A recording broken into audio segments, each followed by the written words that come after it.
Kuntonyrkkeilytunti alkaa niin kuin mikä tahansa muukin liikunta alkuverryttelyllä. Ja riippuen tunnin sisällöstä se voi olla tavallaan perus alkuverryttely, mikä valmistaa itse pääharjoitukseen.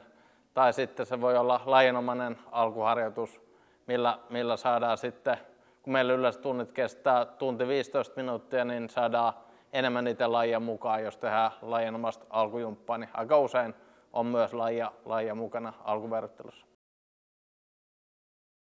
Kuntonyrkkeilyssä tehdään siis nyrkkeilyharjoitteita, mutta ei ole fyysistä kontaktia, ei lyödä kaveri päähän tai näin, mutta pääharjoitus yleensä koostuu säkin lyömisestä, varjonyrkkeilystä, pistehansikkaista.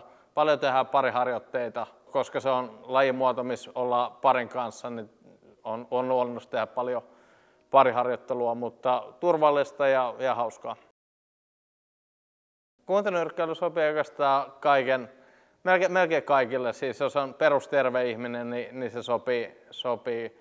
Et siinä harjoitteet pystyy tehdä aika hyvin omalla voimalla. Et jos vaikka varjonyrkkeillä tuolla lyödään säkkiin, niin joku voi vetää sen niin ihan täysillä ja toinen himmailee. Eli hyvin pitkälti pystyy tehdä ihan kuka vaan ja siihen omaa tahtiin. Aloittaa voi oikeastaan ilman varusteita, että jos vaatteet löytyy ja sisätossut mielellään, niin sillä pääsee alkuun, että täältä saa lainata hanskoja. Ja sitten oikeastaan edullinen laji, siis hanskat tarvii, mitä saa tuosta jollain 40 ja käsisiteet kannattaa jossain vaiheessa hommata, ne on 10 luokkaa ja se on suunnilleen siinä, eli erittäin edullinen laji harrastaa ja tosiaan aluksi ei tarvitse muuta kuin omat vaatteet.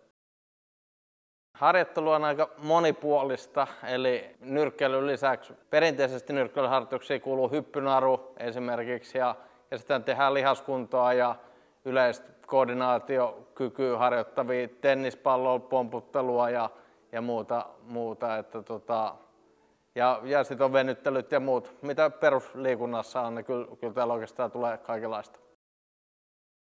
Meillä on kuntonyrkkeilyharjoituksetkin pyritään tekemään hyvällä nyrkkeilytekniikalla, että se ei ole pelkkä kuntojumppaa, missä vähän läiskitään ihan miten vaan aika hyvällä tekniikalla. Eli harjoitellaan käytännössä samalla tavalla kuin kilpanyrkkeilijät, vaan ilman sitä fyysistä kontaktia, niin siitä on helppo siirtyä sitten, jos nyrkkeilykärpäinen oikein purasee, niin sitten myös sparraamaan ja ottelijaksi muuta. Et systeemi meillä ylipäätään on, että kaikki aloittaa kuntonyrkkeilystä ja sitten jos tosiaan on lisäkiinnostusta, niin sitten siirrytään siitä sitten sinne kontaktinyrkkeilyn puolelle ja siitä kilparyhmään.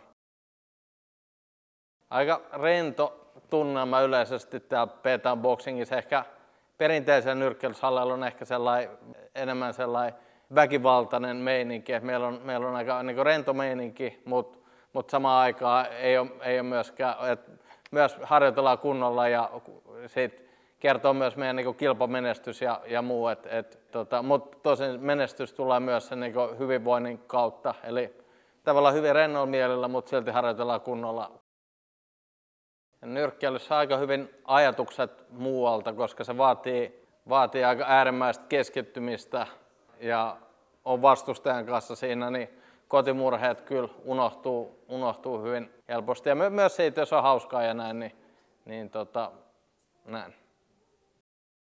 P-Town Boxing on siis tänä vuonna 2025 perustettu seura ja mä olen Miika Forsström, mä olen niin päävalmentajana ja sitten on Eeva Wallström, entinen menestynyt itäkilpanyrkkeilijänä ja meillä on nykyään aika menestyviä kilpanyrkkeilijöitä. Meillä on ammattinyrkkeilijöitä 2 kappaletta ja sitten meillä on 3 junioria on niin maajoukkue kuvioissa mukana ja sitten on aloittavia kilpanyrkkeilijöitä ja sitten on tosiaan kuntonyrkkeilijöitä ja sitten on junnuboxing, että hyvin monipuolisesti ja uskalla väittää, että on niin kova tasoista valmennusta saa täällä.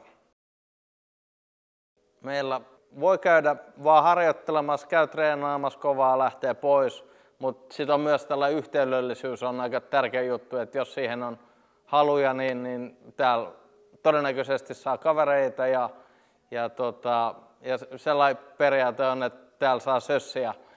Et meillä on aika vapaa ilmapiiri, että ei tarvitse pelätä sanomisia ja muuta, vaan täällä voi kaikki olla ihan omaa itseään ja näin.